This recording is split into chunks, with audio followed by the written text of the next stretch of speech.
గమనించండి దేవుని ప్రజలారా, యెషయా గ్రంథంలో అనేక వాగ్దానాలు దేవుని ప్రజల కోసం పొందుపరచబడి ఉన్నాయి. దేవుని వాగ్దానాలు నిశ్చలమైనవి, అవి నెరవేర్చబడేవి.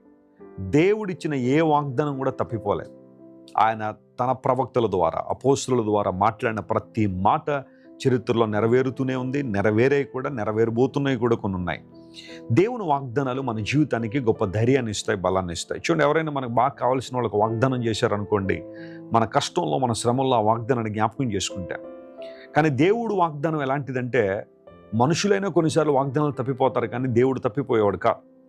ఇక్కడ మాట్లాడుతూ ప్రభు అన్నాడు, నీవు నా దృష్టికి ప్రియుడు అయితివి గనుక నీవు గనుడు అయితివి అనే మాట అక్కడ రాశారు.